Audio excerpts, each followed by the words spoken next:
Battlefield of Eternity, map number 1. So the winner bracket continues. We're in the first round of the winner bracket in the round of 8 as we got Club R going up against Team Cat Red. Another best of 3 series here at the Underdog Cup with Division 2 and Division 3 teams out of Heroes Lounge. And most of the teams that we have here right now are Division 2 teams. For example, the teams on your screen right now are both from Division 2. Therefore, they obviously also are fairly knowledgeable about each other, which means that certain bans that will come through here are because, you know, they know. So, that's that. But it's going to be a fun one. We had some really nice games already, and this could be another super close series between the teams at hand. So, let's see what we're going to get for our first one. 2026 starts with the Underdog Cup, as already announced several times. We have at the end of the month, at the end of January, also the start of the Nations Cup 2026. $10,000 of prize money. Again, sign-ups are still open for another week or so, and there are information in the description if you're watching this on YouTube right now to check that out. I believe we have 17 teams that are actually signed up for now. More than I expected already, and some that we know haven't signed up yet but are already scrimming are still missing from that list. So yeah, that's gonna be an epic event. I really can't wait. The tournament here was already super fun and is still fun, obviously. But when we're going into the Nations Cup, it's gonna be a very different beast. And again, if you want to watch it, starting on the 31st, every Saturday and Sunday, we're gonna have live streams on the Twitch channel, and it's gonna be pretty awesome. So we get Falstad as our opening here in our game at hand, followed by Muradin and Hogger. Blue team with Blaze and Thrall, so each team now with a hero that goes for some pinnacle reward plays. White main then as the final ban on the red team side. But with Battlefield of Eternity being the map, and us getting a triple front line for the blue team, I'm already curious to see who the damage dealer in the back is going to be.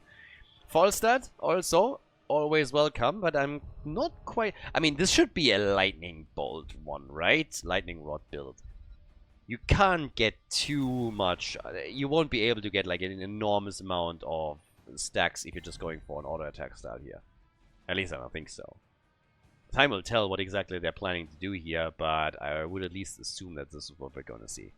Now, either way, you still want to have some damage again. Okay, it's hammer time. We're going hammer, baby. The triple front line as already expected, but I didn't necessarily think that we would get the hammer. But Khaldor is locking the sergeant, and that leaves us with a defend the hammer composition. Only the healer is still missing, and obviously Team Cat Red will have to react to that somehow. They're already looking at this and they're like, bah, why us again? So let's see how they're going to try and get close enough. Hogger likely with Horder pulled. And we get Zagara plus Malfurion to round out the draft for the red team. So, can they pull this off? Yes, no. Are they going to be able to take the hammer apart? And which support are we going to get to save the day here for the blue team? Battlefield of Eternity is obviously our first map. We get Oriel right now for Club R. And well, with that, we're heading off into game number 1 of the best of 3 series. Ladies and gentlemen, Team Cat Red versus Club R. Game number 1, and we got Club R on the left in blue. Machko is playing Garrosh for the blue team. We got Advanced Artillery from Khaldor playing Sergeant Hammer. Cassia is on Oriel. We got Warnig on Thrall and Tentacles on Blaze. Over on the right side, we're getting the frequent flyer after all. So 2-lane map, most likely not that much time on lane to kill minions, but Onigiri is going for the standard talent with Falstad. We got Drylink on Hogger, Necro is playing Malfurion, Yorana on Zagara, and Jayhard on Muradin. So, let the games begin. Wind Fury on level 1, of course, with a Maelstrom weapon for Thrall. Not a shock, exactly what you would expect. I mean, again, it comes to the reward quests. This is definitely one of the better ones, and we'll see how much he can do with it. Sergeant Hammer already in position, gets all of the heals out right there, and it's a little bit too much pressure, but once the mobility kicks in, they're going to siege up there all day, every day. So it's hammer time, and if you are going to play with hammer, then you obviously know what the game is going to look like, at least to an extent. It's all about trying to protect the sergeant and how well Team Cat Red is going to do to approach Sergeant Hammer and try and take her down, or at least mitigate some of the damage output. There's no blinds that are in play here. I suppose Maw is going to be one of the tools that we're going to see. Nice Maw into a Shockwave might be the play here, honestly. So, time will tell. But they're already getting damage done down at the bottom of the map, and with the heals coming in, yeah, it's a bit of a problem. Also, Falstad getting killed at the top lane. That's a 2 versus 2, and the birdie made it behind the gate, but then got destroyed. So that's blood, first blood in the game, with Team Cat Red not being able to save him. And yeah, this is going to get a little bit dicey if they're now starting to already lose ground this early in the game. You can tell that at the bottom of the map the side wall is already gone. The towers are starting to go down pretty quickly. Sergeant Hammer absolutely unimpressed, just attacking through all of that, with Thrall eating some of the damage. They're just trying to spread it out as best as they can. And there's enormous amounts of pressure here. It's a 4 versus 3, of course, on the lane too, which puts Blaze into a 1v2 spot at the top. He's trying to hold his own as best as possible, but he is losing a lot of ground here, and he might actually be losing more ground than the red team does at the bottom of the map. So that immediately forces the reaction from Thrall towards the top lane, followed by Muradin, I might add. So Muradin and Malfurion are now just between the lanes and just checking what's going on here. Yeah, Thrall came in with the attack. Zagara at the bottom of the map gets destroyed as the top lane fight also broke out. And one tower gone, but the wall still intact, or at least the gate. So experience between the teams is still fairly the same. It's fairly similar. But we have the small advantage through the double kill for the blue team now. On level 4 we're getting the siege tactics, as you would expect. We're getting also more stacks with Frostwolf pack. Talking stacks, 8 already for Maelstrom weapon. Needs to hit the 25 first for reward number 1, and then the second reward, which is where tons of the damage is going to come from for Thrall, is hitting at 55 stacks. Muradin with a missed stumble, unfortunately. He's trying to slow that down a bit, and it is, again, with Sergeant Hammer, immediately the blue team that gets the halftime show victory here. Now, the flank towards the top, this is actually becoming a problem. Jet propulsion hits hard, and Muradin is in some trouble, but can still jump away. Yeah, jumps out. Thrall got himself a couple of stacks though. They're still defending here, trying to take those shamans out. Zagara is pushing already at the bottom of the map. Sergeant Hammer compositions have of course one disadvantage, and that's that they're not very mobile traditionally. So it's not really all that easy to pack everything up and just move to the next lane. Zagara, though, is getting hit hard by Blaze. Yeah, damn, girl. Blaze is doing work. And thankfully Malfurion is around, or that would have been a disaster. But Blaze might have been a bit too greedy. Eats the Stormbolt. Machko is coming in. Gets the connect, and the counter kill on Zagara. Blaze is down, so is Zagara, and the objective has already been claimed. So all in all, a win for Club R. They trade kills at the bottom of the map, but they get the objective. They have now level 7 for Sergeant Hammer, which is going to make the push easier. All in all, this is working out quite nicely for them.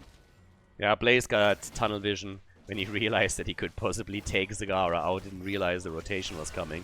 So now we have Sergeant Hammer up at the top and the Immortal.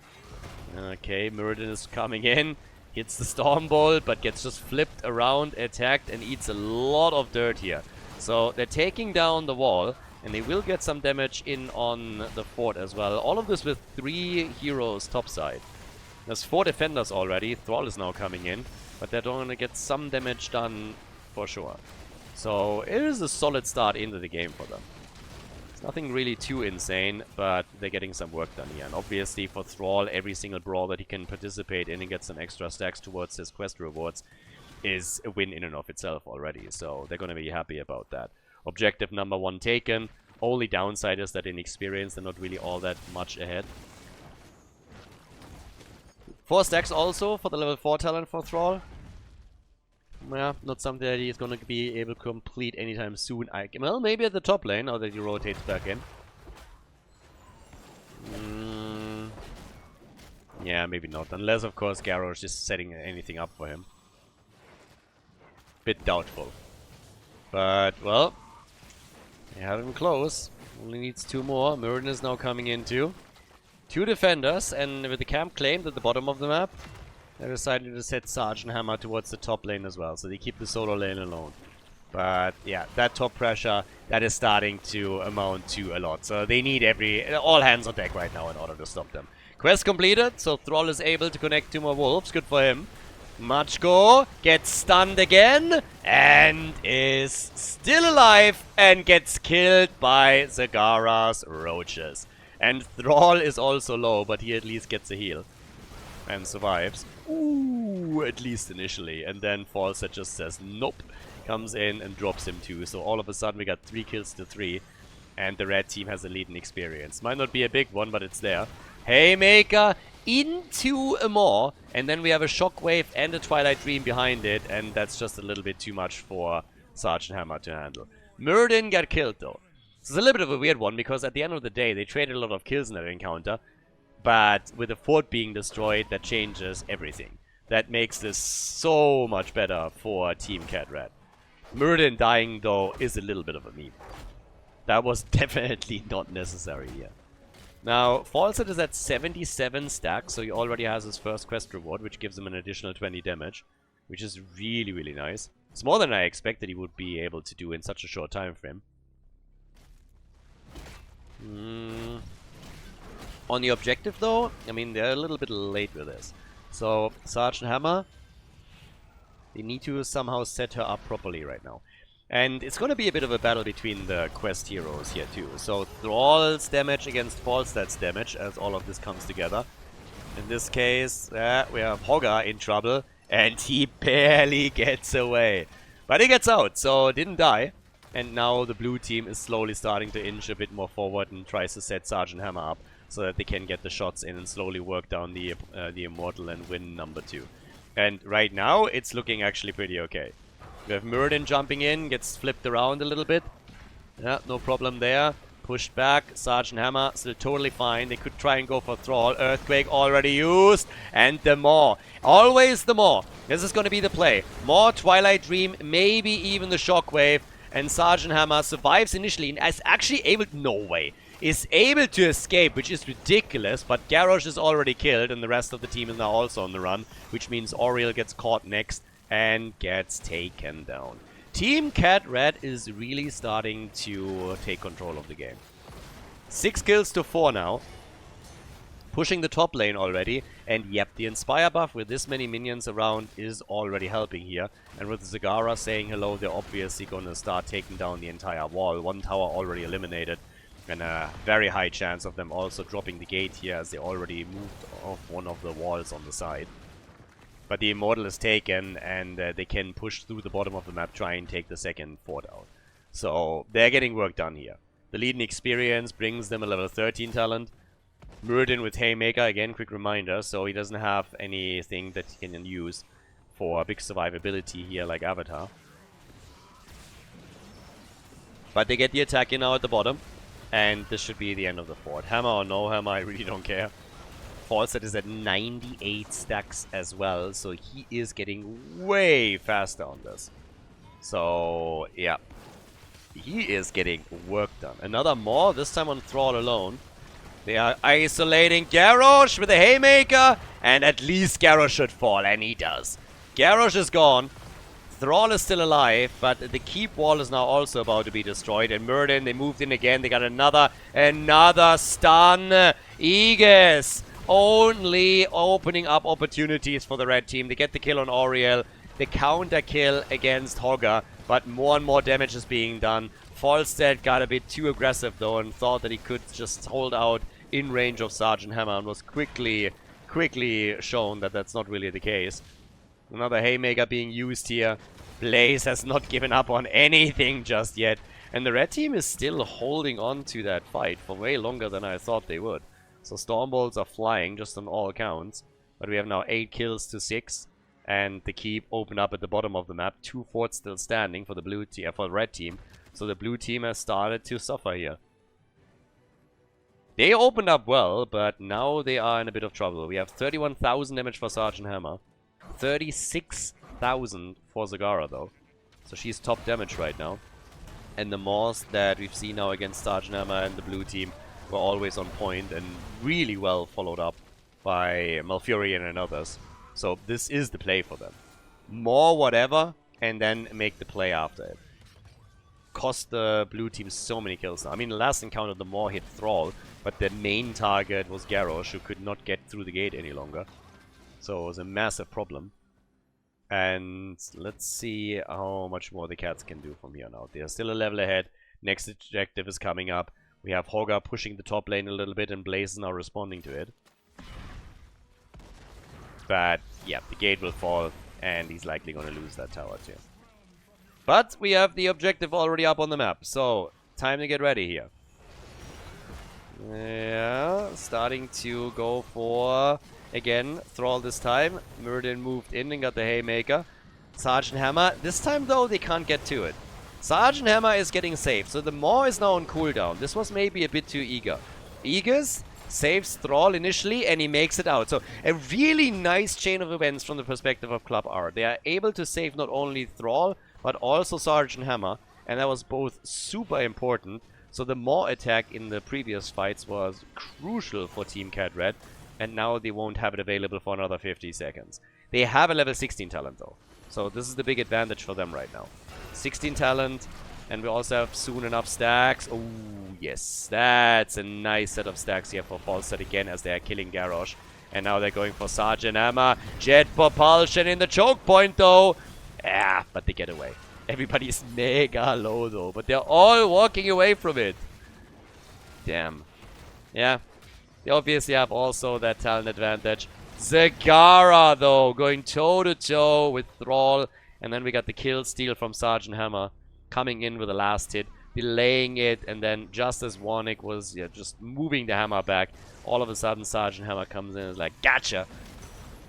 Talk about gotcha. More hits from Thrall. Finally, a quest reward for him as well. So he is able to get himself some extra bonus speed and damage, which is nice, but we are still another 25 out from the big reward for him. But this is already a really good help for at least the blue team. And again, they're not on level 16 talent, so everything that just played out a second ago was with them being at a talent disadvantage.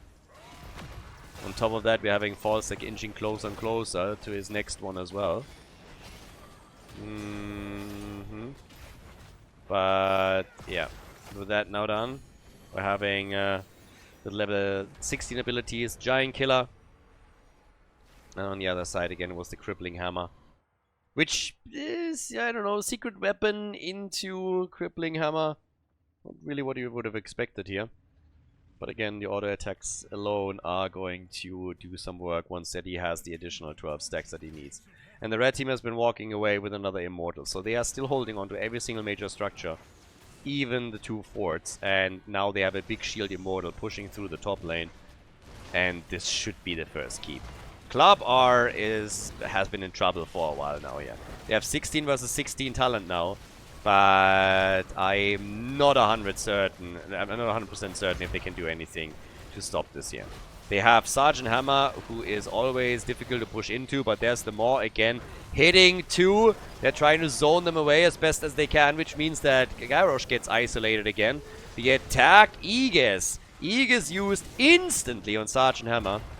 And Oriel still with a heal, but it just means the same thing. They're losing their keep, and now the core is getting attacked too. Garrosh goes down. They're getting a lock on Thrall for just a moment. Counter kill attempt, and finally they're getting one. They're taking down Zagara, and they're eliminating Hogger, but the core is losing hit points. 83% left as they finally stop the push. 9 kills to 10. Closing the experience gap to at least an extent. Somebody should take care of the catapult. Team, what you're doing? Apparently they're a little bit blind here. So that's 73%. They lost another 10% just now. And yeah, I don't know. They closed the gap a little bit, but they're still a level behind.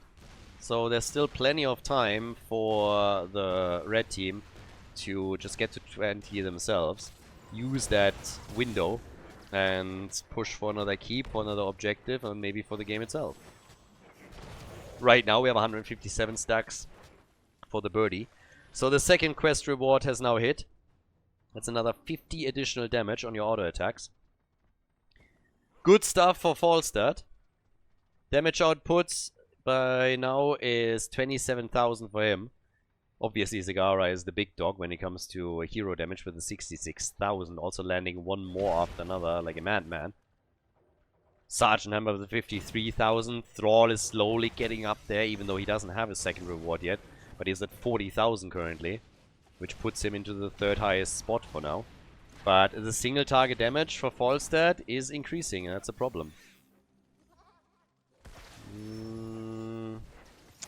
So we'll see. It all depends a little bit on how much they can tee up Thrall here, to be honest with you. Because Thrall can do... yeah, and if he gets stopped like this and then blown to pieces, then that's obviously gonna be game pretty quickly. Thrall is one of the biggest tools that the blue team now has to go for single targets with that auto attack damage, and if he just YOLOs in and gets caught, then it's a problem. Zagara needs to be taken out. Malfurion is another squishy that can easily be attacked. And if they can somehow get a stun on them and then get Thrall into play and just let him whack away, then fantastic. Once that he hits the next quest reward, that's going to be even more of a problem. But the issue simply is that they lose him too early in the fight. So now Team Cat Red has once again the advantageous position, not only because of the level 20 talent advantage, but if they get another objective here and just poke this one out with Zagara, then it's going to be a pretty amazing game. And a quick game for the red team. So, for Club R, well, they need level 20. With level 20, they have a lot of options that they can use. The mobility on Thrall alone, if they're going for Blink, is going to be big. Again, they need him in these situations. But also, just simply being able to play this one out with Oriel and her upgrading, that's going to be pretty big. Sergeant Hammer is now coming in with the Ultra Capacitors. Thrall going for the Earthen Shields. So survivability through his quest. Not quest, sorry, through his ult upgrade. But they need to win that fight. So Thrall with Earthen Shields now. Needs to get into the fight somehow. Could just get thrown by Garrosh. Garrosh throws him in. He earthquakes away and then just goes ham as Oriel stays behind him and keeps him alive. That could be the play here. But yeah, we'll see. They're going for a quick connect on this one. Yeah, trying to go for Murden maybe. Murden jumping in already, but it gets instantly met by a wolf. The keep at the bottom of the map might be in trouble soon, by the way. There's a catapult coming in. Wind tunnel. Sergeant Hammer isolated. Full out stun after more. It's again Zagara that sets the play up, and then the team follows flawlessly. Thrall now trying to come in. If they can get quick kills against the squishies, they still have a shot here. But they just lost their main damage dealer. And there's a massive, massive push coming through the top lane. And their keep at the bottom of the map is nearly gone. So they're losing ground way too quickly. They need to go for a bit of a Hail Mary. And it just seems like they just don't do it. They lose Oriel. It's a slow and painful death that they're currently dying here. The core is already losing hit points again. The Winions are at it. Garrosh is gone. And now they're going for Thrall and take him down too. The core at 40%. And this is gonna be game. Club R. They had a couple of nice moves at the beginning of the game, but Team Cat Red just too dominant here on the first map. And they take the victory on Battlefield of Eternity. GG. We're going to head straight into game number 2, but before we do, once again guys, if you enjoy the coverage on the channel here, if you enjoy the match, please like and subscribe. Subscribe to the channel, like the video. It also helps to boost the game to an even wider audience.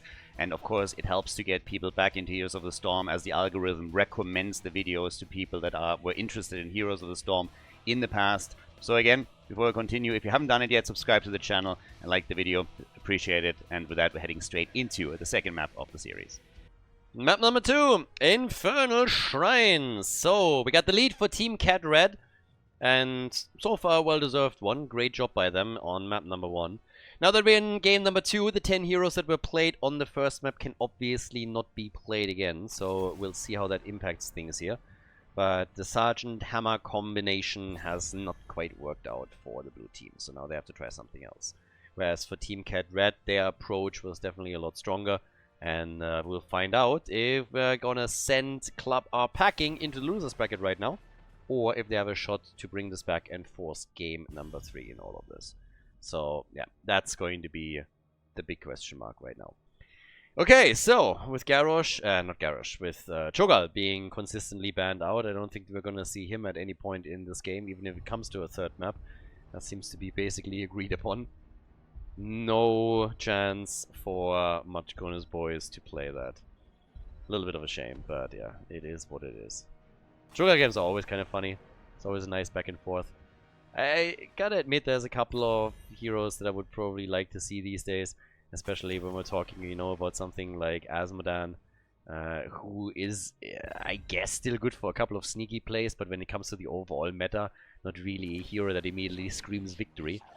We get the Haka as an opener though, so an Infernal Shrines brings you a lot of AoE, and we have the Global as usual. It would be kind of...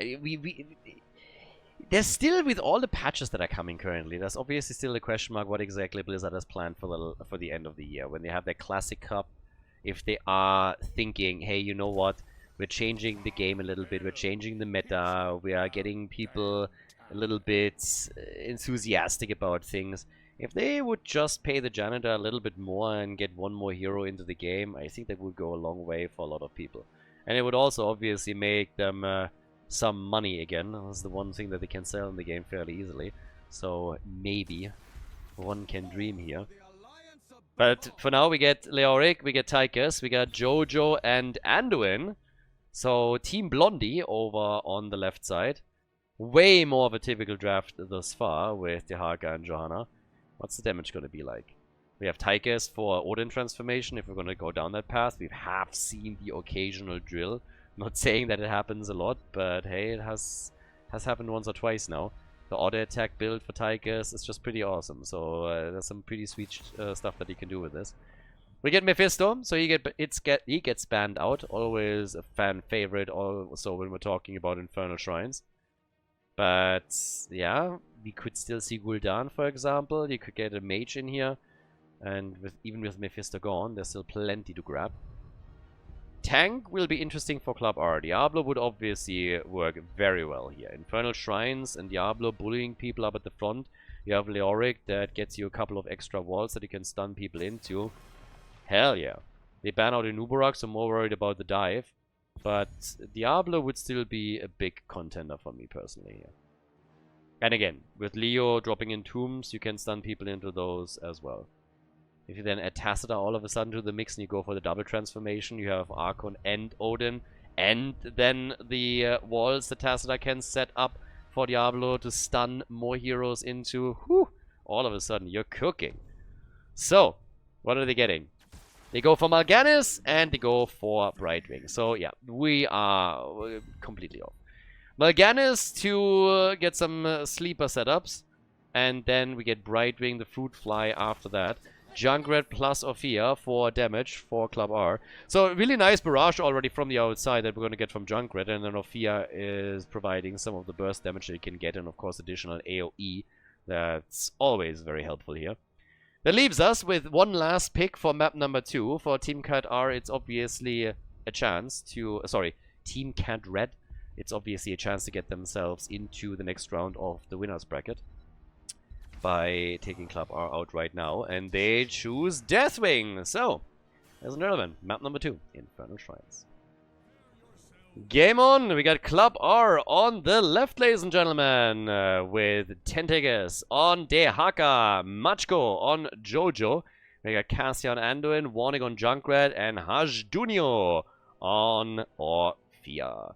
Over on the right side, we got Onigiri on Leoric, J-Hard on Mal'Ganis, Drylink on Deathwing, we got Necro on Brightwing, and Urana on Tychus. I actually don't even know what Hajjunio means, to be honest with you. It kind of sounds like it's... I suppose he's from the Netherlands or something. But Hajj, I could translate that into like ghetto version of the German word for have. And so I will just assume that Dunio means cookies. Do you have cookies? That's the name right there.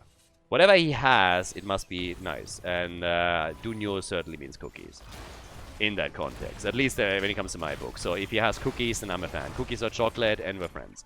But, The sleeper set up, and then Anduin gets turned into a nice little squirrel.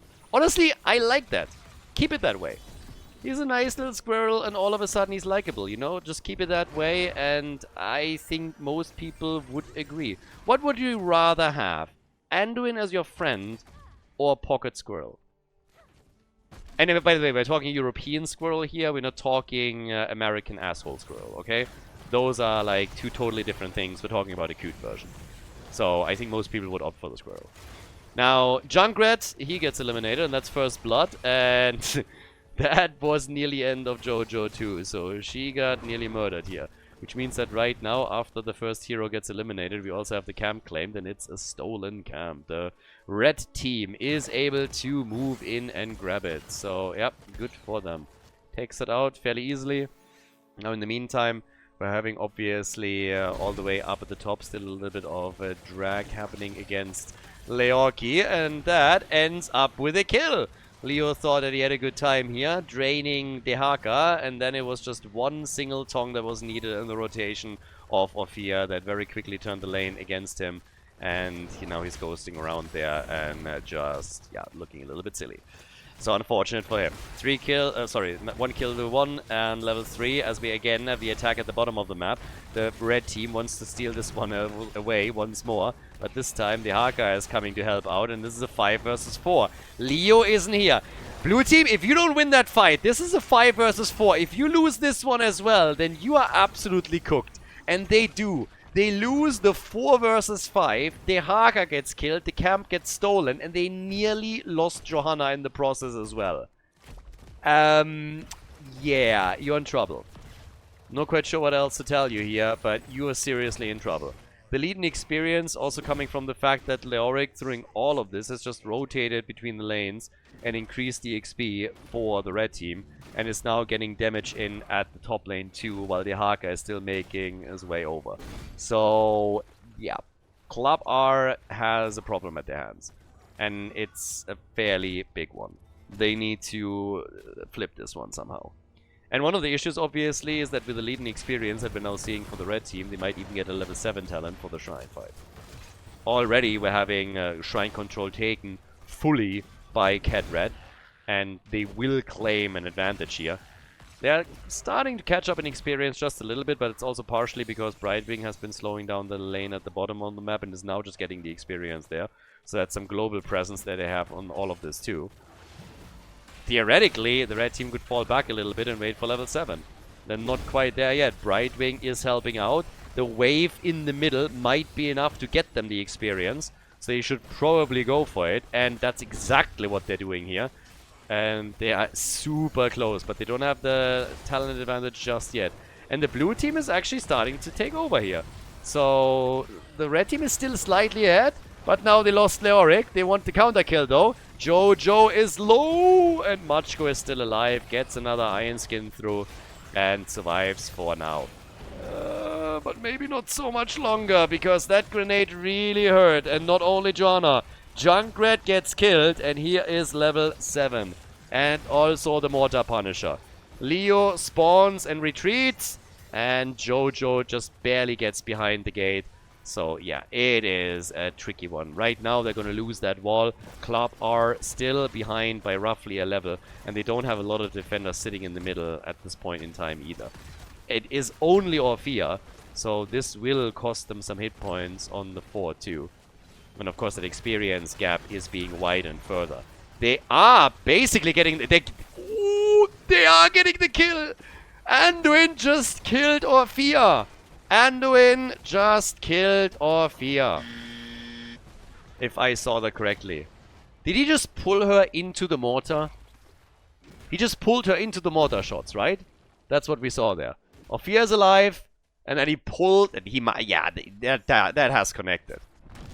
That looked a little bit fishy, but I blame them on Anduin. And you know why? Because I can. That's why. So, Anduin, he killed her. Yeah. Orphea, she spoke out. She spoke the truth about Anduin. And he couldn't stand it. He couldn't stand it. So, he just went... He saw red and he went berserkers. And he just dropped her. It's absolutely disgusting. But that's exactly the kind of person that we always knew he is. So, it's unfortunate. But, yeah.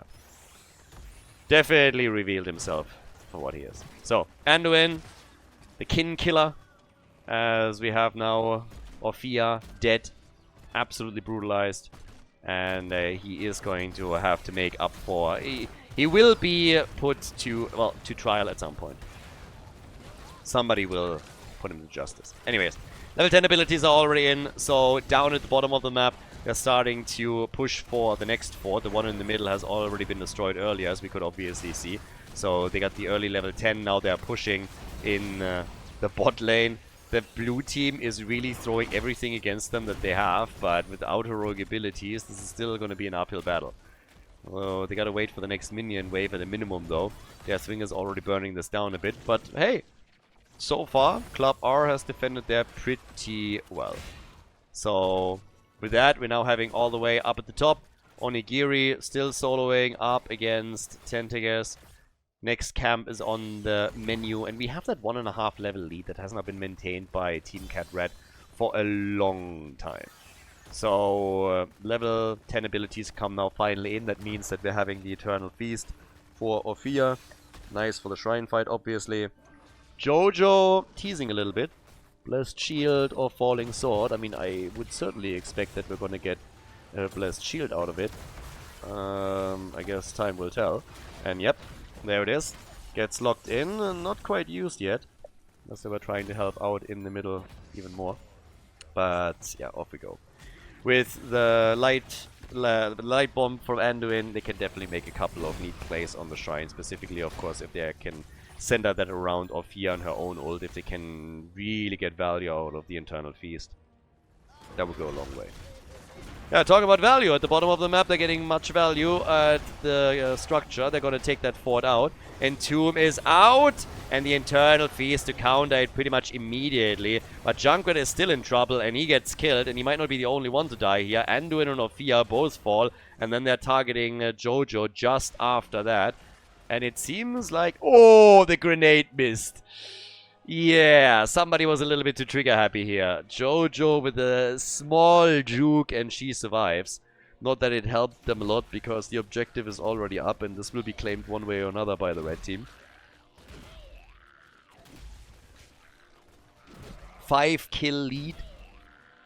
6 stacks, by the way, also on Tychus. And now they want everything. They want the camps, they want the objective. They took the fort already out at the bottom of the map. So, yeah, they're going for gold here. They want to exploit the situation as best as possible. 20,000 damage for Orphea, top damage dealer for Club R. On the side of Team Cat Red, though, the situation looks a little bit different. 28,000 for Tychus, and then 34,000 for Deathwing. So, he is going to absolutely barbecue them here.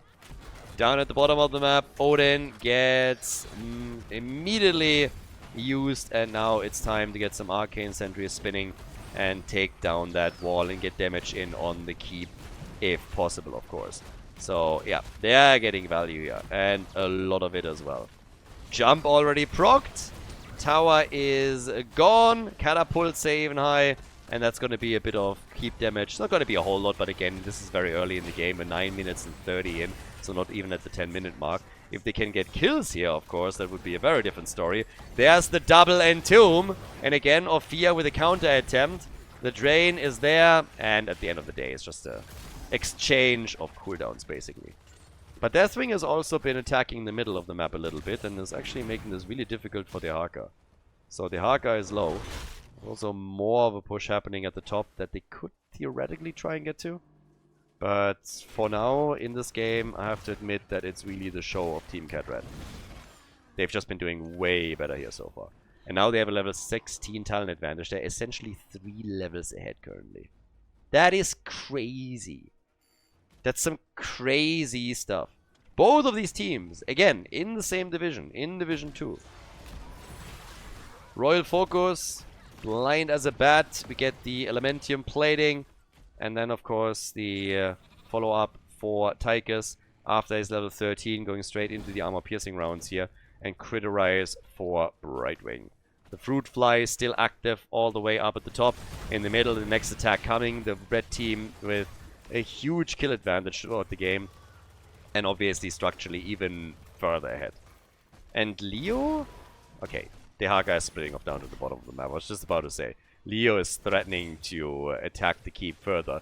Somebody needs to go for it. And they're popping Odin again in the middle. I mean, they really, really want to go on the attack right now. Open all of these walls up, wait for the next objectives, then go for the keeps. Lots that they can do here while they're so far ahead. 3 levels and 1 talent. That's all that you need here. Arjunio once again and play, but they are just burning down that wall. Both of the towers down, and every single bit of damage that he can do here is of course a win. All the way at the top lane, that's where we're gonna have the final fort standing for a bit longer until they finally decide that it's time to drop it. The next objective, by the way, is gonna drop in the middle of the map. That's where we don't even have anything standing any longer for the blue team. So, no fountain that they could use there to top themselves up. Terror! Big play right there from Deathwing, as usual. Deathwing is a pretty epic hero. It's not really the most impactful one when we're talking about competitive play. I mean, who knows, maybe the next patch is going to change that.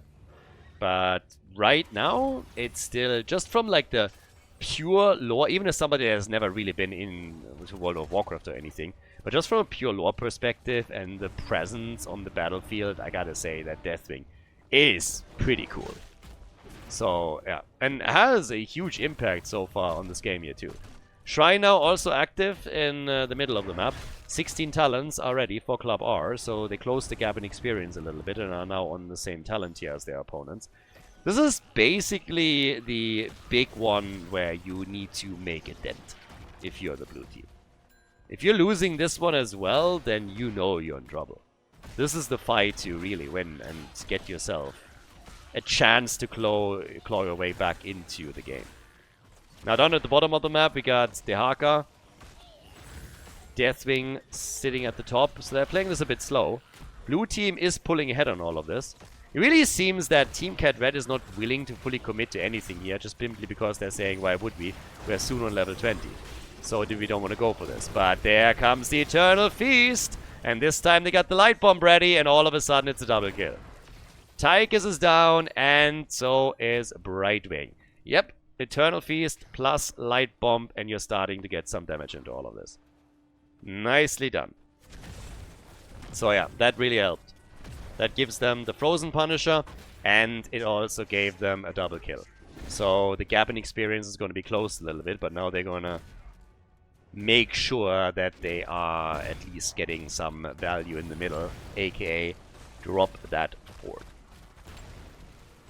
And talking about dropping forts, they're actually not the only ones that are attacking lanes. Deathwing is, okay, he's actually retreating, but I was for a second thinking that he would actually stick around to take down the topside fort, but Dehaka is already moving to the lane, trying to safeguard it, as the objective, the Punisher, moves very much so solo down to the bottom of the map, and it seems like the blue team has an idea of taking out the top fort instead.